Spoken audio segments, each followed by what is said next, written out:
Приветствую, друзья! С вами Айболит. Это вторая часть туториала по моду Save Our Ship 2. В прошлой серии я говорил про то, как управлять кораблем, как функционируют основные системы, где брать ресурсы и прочее. Сегодня мы разберем боевую составляющую мода, хитрости и тактики боя. Как правильно воевать и брать штурмом вражеские корабли. Какие турели и на какую дистанцию наиболее эффективны. Изучим сложные архотек-технологии и научимся их правильно использовать. Попробуем вжиться в роль дерзких пиратов и авантюристов. Ты готов? Тогда усаживайся поудобнее, ставь лайк этому видео, мы начинаем. После последнего гиперпрыжка мы оказались возле какой-то неизвестной планеты, и я сразу заподозрил неладное. На огромной скорости к нам что-то приближалось. Капитан, на радаре корабль, и он готовится к атаке. Что делать? Без паники, док. Включай энергощиты. Это делается через мостик, и будем готовиться к обороне. Да, плохо дело. Это военный эсминец. Наверное, думает, мы пираты. Мы победим? Не знаю. Корабль у нас не самый мощный, придется маневрировать. На мостике есть несколько опций для маневров. Кнопка «Назад» позволяет отойти подальше от вражеского корабля. Эта кнопка поддерживает дистанцию до врага. Кнопка «Вперед» наоборот сокращает. Побег из боя позволяет прекратить сражение, но для этого нужно быть на максимальном расстоянии, поэтому прямо сейчас опция неактивна. Благодаря двигателю Джонсона Танака у нас есть возможность совершить быстрый экстренный прыжок на дальнее или ближнее расстояние. При этом двигатель будет разрушен. Применяйте как крайнее средство. Важный момент. При маневрах двигатели включаются. Если колонист или грузовой дрон попадет в пламя, то он тут же сгорит. Во время боя лучше ограничить перемещение своих бойцов. А что лучше, наступать или отступать? Хороший вопрос. Тут все индивидуально и зависит от вооружения твоего корабля и вражеского корабля. Вооружение бывает обычное и модульное. Обычные пушки делятся на категории. Первая категория – торпедные аппараты. Тратят минимум энергии и заряжаются торпедами 3 разных типов. Кумулятивная торпеда с красными крыльями встречается чаще всего. Наносит 300 единиц урона щиту, а также может разрушить постройки корабля, нанося по 480 единиц за попадание. Эми-торпеда имеет синий окрас крыльев, наносит 470 урона щиту, но не повреждает постройки корабля. Также может парализовать турель на какое-то время. Полезная вещь при штурме, когда вы не хотите повредить добычу.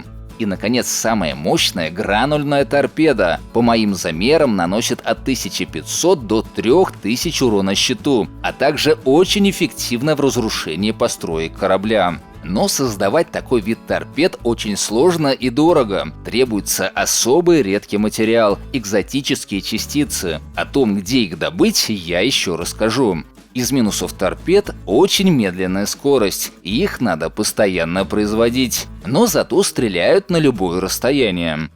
Далее у нас орудийные башни. Бывает 3 размеров. Расходуют мало энергии, но требуют зарядки урановой рудой. Работают только на близкой дистанции. Это, пожалуй, главный минус. Самая малая турель делает 8 выстрелов по одному снаряду. При попадании в корпус наносит 480 единиц урона. Также есть дополнительная опция режим точечной обороны. Благодаря ему можно сбивать вражеские торпеды. Очень полезная функция. Артиллерийское орудие самое большое, делает уже не 8, а целых 10 залпов, по 3 снаряда каждый. Те же 480 урона по корпусу, но разрушает постройки очень эффективно. Единственный серьезный минус этой пушки то, что стреляет она на совсем ближней дистанции, даже ближе, чем орудийные башни. Большая орудийная башня делает залп из 8 выстрелов по 2 снаряда. При попадании в корпус наносит по 480 урона. И тут, мне кажется, нас обманули. Я сравнивал малую и среднюю башню и не нашел вообще никакой разницы. Обычный корпус судна и та, и другая турель уничтожают с 3 попаданий. Плюс малая турель экономит место и имеет режим точечной обороны. Так что я не вижу смысла строить среднюю турель.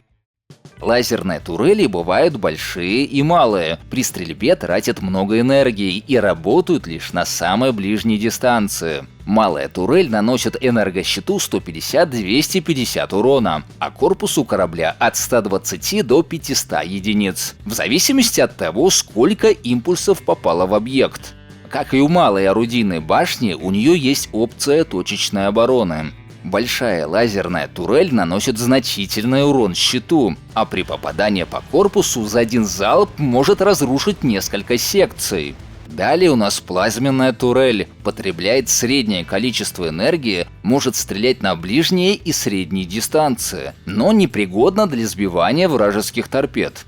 И, наконец, рельсотроны. Энергии тратят больше, чем плазменные турели, но меньше, чем лазерные. Наносят 110 урона щиту и 480 по корпусу. А в описании нам говорят, что рельсотроны хороши на дальних дистанциях, но становятся крайне неточными в ближнем бою. Я проверил. Подогнал свой корабль вплотную к противнику и начал стрелять. И оказалось, что нам снова врут. Нормально, он попадает даже на ближней дистанции. Наверное, если бы я стрелял по совсем маленькому кораблю, были бы промахи. Но чаще всего в бою мы встречаемся вот с такого размером шаттлами. Имейте это в виду. Это было обычное оружие, а есть еще модульное. Состоит из нескольких сегментов. Первый — это излучатель, основание пушки. Второй — усилитель. Можно строить сразу несколько усилителей. Чем их больше, тем мощнее будет оружие. Но с увеличением числа усилителей нам придется строить больше радиаторов для их охлаждения. А для них нужно много свободного места. Поэтому модульные пушки больше подходят для больших мощных кораблей. В завершении строим модульное дуло. Их несколько. Уже знакомые нам лазерные, плазменные и рельсотронные. Плюс еще есть дуло-разборщик и психический резонатор, который стреляет лучом психической ненависти. Построить их сложно, нужны очень редкие детали. Ядро механитов и ядро резонатора. Про них я еще расскажу. Модульное оружие является самым мощным из представленных и способно буквально выжигать щиты, нанося от 1 до нескольких тысяч урона за один залп. А корпус корабля вообще режет как бумагу. Если честно, я мало что понял. Как отличать пушки в бою? Как дистанцию рассчитать?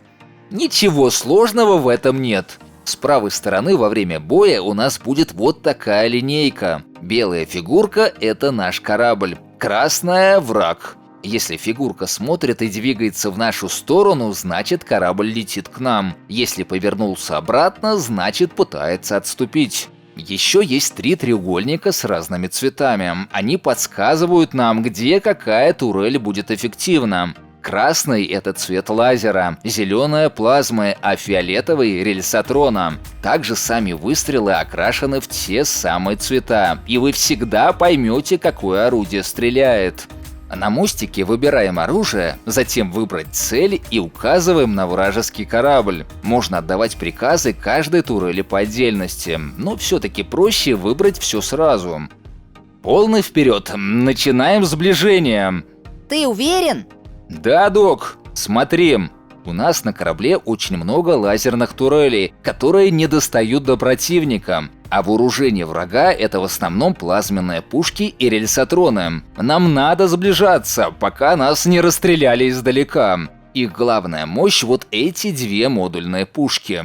Они атакуют, док, держись! Во время атаки при каждом попадании у нас начинает подниматься шкала нагрева. Чем нагрев выше, тем больше шанс, что генератор щита не выдержит и взорвется. А без щита мы быстро погибнем. Если нагрев перевалил за 5000, пора принимать трудное решение – сбрасывать температуру при помощи порта экстренного охлаждения. Он распыляет наше серебро в космос и охлаждает корабль. Как-то дорого получается. Дорого – это полбеды. Во время сброса щит отключается, и нам может прилететь плюха в виде незамеченной торпеды или чего похуже. Нужно наловчиться. Смотришь на радар справа, следишь за выстрелами. Наши снаряды – белые треугольники, у врага красные. Если противник прекратил огонь, то это наш шанс сбросить тепло и не повредить корабль. Поэтому будьте очень внимательны, включайте охлаждение только на секунду, максимум 2, и затем сразу активируйте щит. Очень важно иметь распределитель каркасной пены. В случае пробития обшивки он заделывает корпус пеной. Но пена – это не панацея, от мощной атаки не спасет. Кроме шкалы нагрева, важно следить за желтой шкалой энергии. Если она закончится, то вскоре закончится и жизнь нашего корабля. Так что побеждать нужно как можно быстрее. А куда лучше стрелять? Опять же, зависит от ситуации и от конкретного боя. Но я могу перечислить важные тактические цели. Первое – это двигатели. Если удастся их повредить, противник не сможет двигаться и совершать маневры. Повредив реакторы, отключится энергоснабжение, в том числе и генератор щита. Сам щит тоже прекрасная цель. Уничтожение капитанского мостика вообще прекращает бой. Турели и особенно мощные модульные пушки очень опасны, и их тоже желательно уничтожить. А если повредить доки шаттла, враг не сможет высадить свой десант. Поздно! Чего поздно? Высадили десант. Черт, это плохо! Наши энерготурели, про которые я говорил, стреляют только по кораблям и не наносят урона живой силе. Но у нас есть классические автотурели, стреляющие свинцом. Я думаю, они справятся. Пора им ответить и тоже высадить десант. А в целом мысль неплохая. Большая часть турелей противника уничтожена. Давай, Док, бери Саныча, садитесь в шаттл, проведем спецоперацию по захвату корабля. Начинаем погрузку, выбираем колонистов, жмем запуск и указываем место на карте. Наша главная цель – это взлом капитанского мостика. Тогда корабль окажется в наших руках. Док, ты занимаешься взломом. Нужны твои способности ученого, а Саныч прикрывает. Когда взлом завершен, мы можем захватить корабль себе и добавить его на нашу карту. Если вдруг не хватит места какому-то кораблю, то его можно передвигать по карте при помощи кнопки «Переместить корабль».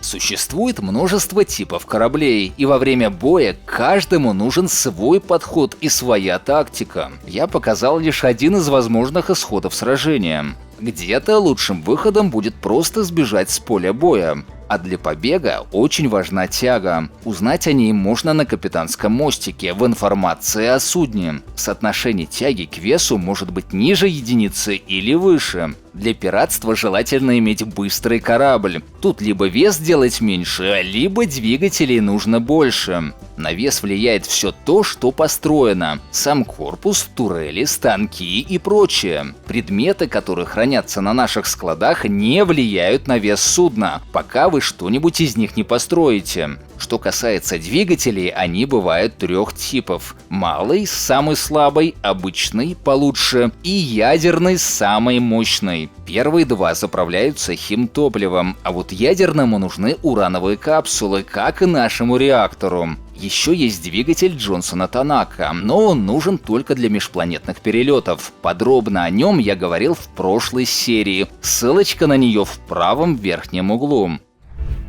Кроме веса и тяги, в информации кораблей есть еще дурная слава, ухудшается, если грабим мирные корабли, запасенная энергия, тепло, без него не будут стрелять турели, боевой рейтинг, он повышается, когда мы сражаемся, количество топлива, которое необходимо для взлета с Земли. Иногда полезно построить маскировочное устройство. Пока он включен, на нас никто внезапно не нападет. Но если атака уже началась, то он не сработает. Капитан, я обнаружил пси-корабль. Очень интересно.